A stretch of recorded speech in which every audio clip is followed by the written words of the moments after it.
Hello Ram Ram Sitaram जय माताजी तमाम यूट्यूब फैमिली ने मित्रों। तो केम छो बधा खेडूत मित्रों? मजा मजा छो ने हूँ छुं आपणो मित्र भावेश। तो मित्रों आज आपणे विडियो में बात करवाना छे मगफळीनी। तो मित्रों मगफळी में आपणे सूयानी संख्या वधारे बेसाडवा माटे आपणे कई दवानो छंटकाव करवो जेथी करीने सूया आपणे सारा अने वधारे बेसी शके अने केटला दिवसे करवो एनी आपणे अगत्यनी वात मित्रों आपणे आज विडियो में करशुं मित्रों।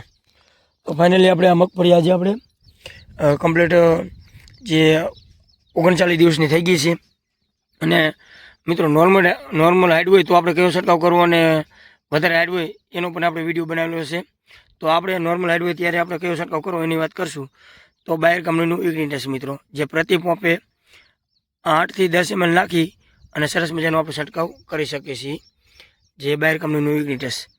અને જો એના ભેગું આપણે વાત કરીએ તો ફૂગમાં સારામાં સારું કામ કરે એની માટે વાત કરીએ તો એઝોસ્ટ્રોબિન 11% અને પ્લસ ટેબુકોના ઝોલ 18.3% એસી ફોર્મ્યુલેશનમાં આવે છે। ભેગું આનું પણ મિશ્રણ કરી અને આપણે ફૂગમાં અત્યારે એડવાન્સમાં છંટકાવ કરવામાં આવે મિત્રો તો જ આપણે ફૂગમાં કંટ્રોલ મેળવી શકીએ છીએ, બાકી આપણને ફૂગમાં કંટ્રોલ મળે નહીં। કારણ કે ઘણા ખેડૂત મિત્રો ફૂગ દેખાતી હોય જે 70-80 દિવસ પછી છંટકાવ કરતા હોય છે, પછી કોઈ આપણને ફાયદો થતો હોતો નહીં। તો પહેલો છંટકાવ ફરજિયાત 40 દિવસની આજુબાજુનું વૈધનો અટકાવવાનો અને ફૂગનાશકનો અવશ્ય કરવો। અને ભેગું આપણે નોર્મલ વરસાદી વાતાવરણ હોય તો આપણે સ્ટીકર કોઈ પણ સારી કંપનીનું 5 ml પ્રતિ પંપે નાખી શકીએ છીએ જેથી કરીને દવામાં પાનમાં ઉતારવામાં મિત્રો સારામાં સારું કામ કરતું હોય છે। તમે જોઈ શકો છો કે અત્યારે ફ્લાવરિંગ પણ એવું સરસ મજાનું આવી ગયું છે અને આપણને સારામાં સારું રિઝલ્ટ મળી શકે છે। તો મિત્રો આવા જ નવો વિડીયો જોવા માટે અમારી કિશન મિત્રો લીલાપુર ચેનલને લાઈક શેર અને સબસ્ક્રાઈબ કરવાનું ભૂલતા નહીં। તો મિત્રો મગફળી આપણે 38-39 દિવસની થઈ જઈ છે અને હવે આપણે એકદમ ફૂલ વૈધ કરતી હોય છે એટલે અત્યારેથી આપણે છંટકાવ કરી તો જ આપણને સારામાં સારું રિઝલ્ટ મળતું હોય છે મિત્રો। તો મિત્રો જે દવા આપણે આગળ આપણે કયા છંટકાવ કર્યા છે એના પણ વિડીયો બનાવેલા છે અને હવે આપણે કયા છંટકાવ કરશું એના પણ વિડીયો આવશે ફરજિયાત।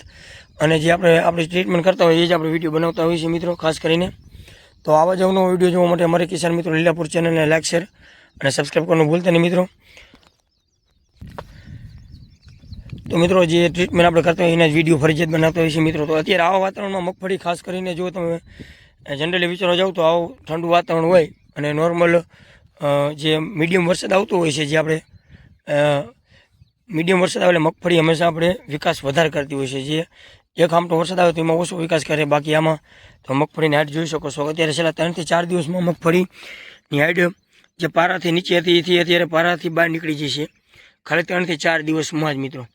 જે આપણે આનો પણ આગળ વિડીયો બનાવેલો છે જે આપણે મગફળીમાં એમોનિયા અને યુરિયાનું જે છંટકાવ કરેલું છે આપણે જે ખાતર નાખેલું છે ત્યારે એ વિડીયો તમે જોજો મિત્રો।